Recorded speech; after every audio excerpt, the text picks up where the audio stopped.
बच्चों, ये है वसंत बुक से पाठ 7 साथी हाथ बढ़ाना। इस कविता के रचयिता हैं, गीतकार हैं साहिर लुधियानवी जी। उन्होंने ये कविता मेहनतकश इंसानों के लिए लिखी है।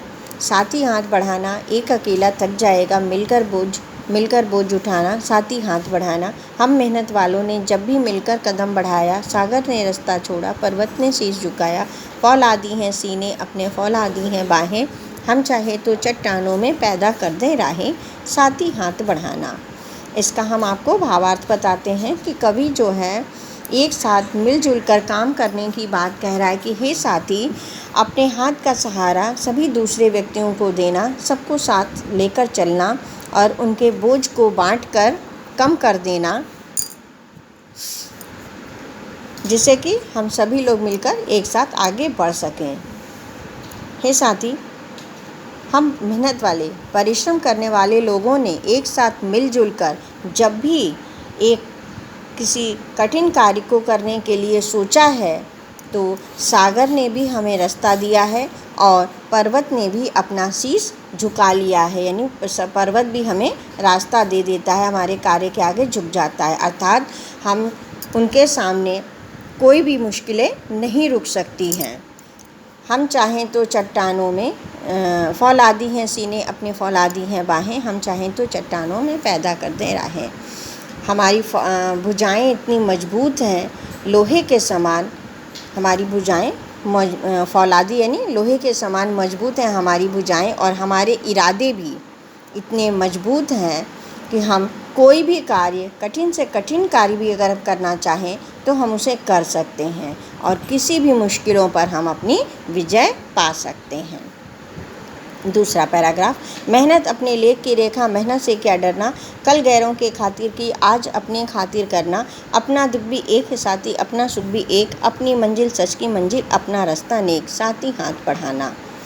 इसमें भी कवि परिश्रम के ही बारे में कह रहा है कि मेहनत अपने लेख की रेखा, मेहनत हमारे भाग्य में लिखी हुई एक ऐसी रेखा है, तो हमें मेहनत करने से क्यों डरना, हमें मेहनत करने से बिल्कुल नहीं डरना है। कल तक हमने यही मेहनत दूसरों के लिए की, गैरों के लिए की। जब हमारा देश आज़ाद नहीं था, हम अंग्रेज़ों के अधीन थे और हम उनके लिए ही मेहनत कर रहे थे, गैरों के लिए, ज़मींदार के लिए, मालिकों के लिए कर रहे थे। तो आज हम अपने स्वतंत्र देश के लिए, अपने देश के लिए, अपने लिए हमें ये मेहनत करना है। हम सभी का दुख और सुख एक समान है। जैसे हम लोग एक ही हैं तो हमारा दुख सुख भी एक समान है साथियों।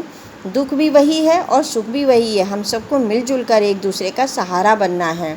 अपनी मंजिल सच की मंजिल है, हमें अपने सच की मंजिल की ओर बढ़ना है, क्योंकि हमारा रास्ता नेक और भला है। और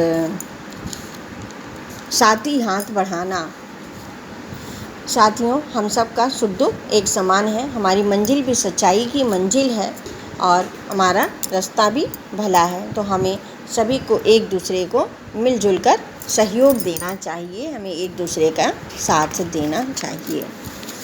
तीसरा पैराग्राफ, एक से एक मिले तो कतरा बन जाता है दरिया, एक से एक मिले तो जर्रा बन जाता है सहरा, एक से एक मिले तो राई बन सकती है पर्वत, एक से एक मिले तो इन सब बस में कर ले किस्मत, साथी हाथ बढ़ाना। इसमें भी कवि कहना चाहता है कि व्यक्ति अगर मिलजुल कर कार्य करे तो अपना भाग्य भी बदल सकता है। कवि कहते हैं कि जिस प्रकार पानी की एक एक बूंद एकत्र हो जाए तो वो दरिया का रूप ले लेती है, एक विशाल नदी बन जाती है, और अगर एक एक जर्रा, महीन कण भी अगर इकट्ठा हो जाए, एक साथ मिल जाए, तो वो रेगिस्तान का रूप ले लेती है, रेगिस्तान बन जाती है। एक से एक मिले जो राई, और इसी प्रकार अगर एक एक राई भी एकत्र हो जाए, इकट्ठी हो जाए, तो एक विशाल पर्वत का रूप बना लेती हैं।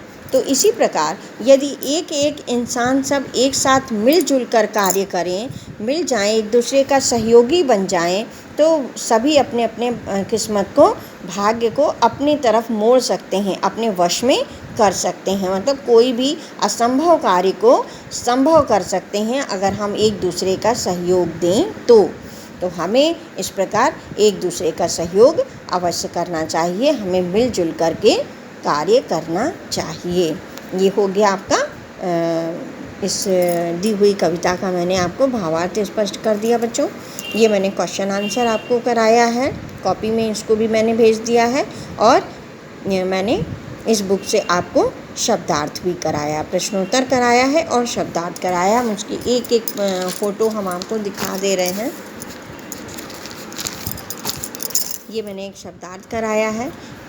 पहला भावार्थ 3 पद दिया हुआ है, दूसरा भावार्थ और एक तीसरा भावार्थ। तीनों भावार्थ मैंने कॉपी पे कराया है। फिर प्रश्नोत्तर कराया है, 4 प्रश्नोत्तर कराए हैं मैंने। ठीक है बेटा, ये सब कुछ आपको अपनी कॉपी पे करना है। धन्यवाद।